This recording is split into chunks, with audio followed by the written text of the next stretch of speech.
Después de comprar el tiquete, lo que más me la pasaba haciendo era contar los días e imaginar una y otra vez cómo iba a ser la reacción de mi familia al verme, especialmente la de mi mamá. Me preguntaba si se verían diferentes o más viejos. En el camino, a medida que pasaban las horas, en mi caso 32 de vuelo, iba llenándome más y más de alegría y ansiedad, que aumentó cuando ya estaba en el aeropuerto y todo empezaba a verse más familiar. La espera por las maletas se hace eterna, especialmente si por el vidrio puedes ver a tu familia esperándote ahí afuera.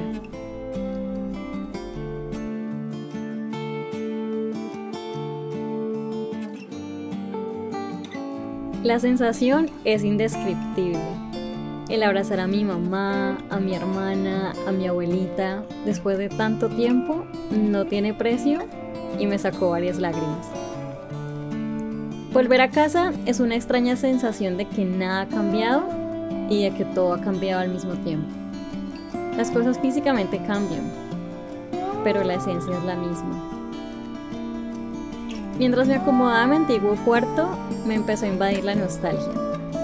Los días que pasé ahí me recordaron cómo era mi vida antes.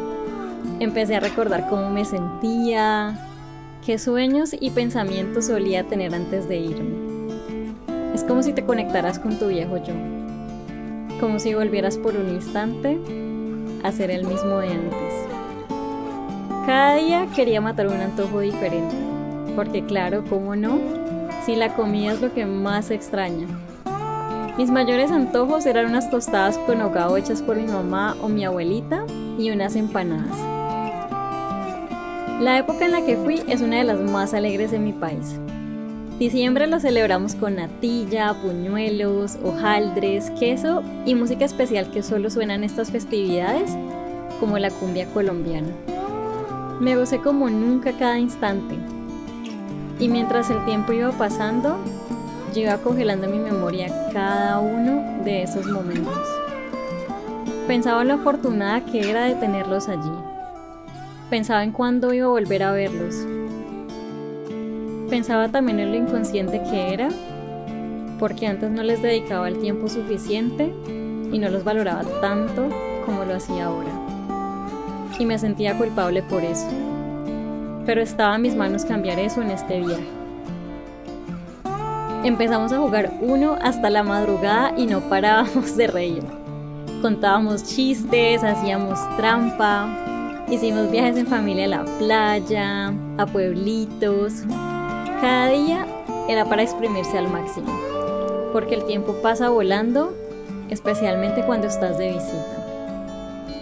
En este viaje me di cuenta de lo mucho que puedes empezar a disfrutar cuando sientes el riesgo de no volver a ver a alguien querido dentro de mucho tiempo. Es algo recíproco. No solo lo sentía yo hacia mi familia, ellos sentían lo mismo hacia mí. Las personas van a querer pasar más tiempo de calidad contigo, diferente a cómo lo harían si siempre estuvieras con ellos. Por ejemplo, mis abuelitos un día quisieron dárselas de extrovertidos, cosa que nunca pasa. Quería montarse un gusanito con música a todo volumen. Lo hicimos y fue lo mejor de la noche. Cantábamos, aplaudíamos, ellos estaban felices y por ende nosotros estábamos felices. Mi hermana tenía ese día una camisa de vaca y sonó casualmente la canción de la vaca que baila en un supermercado. Esa canción que únicamente habíamos escuchado en ese video. Yo creo que no paramos de reír por unos 3 minutos de seguido. En nuestra vida cotidiana damos las cosas por sentado.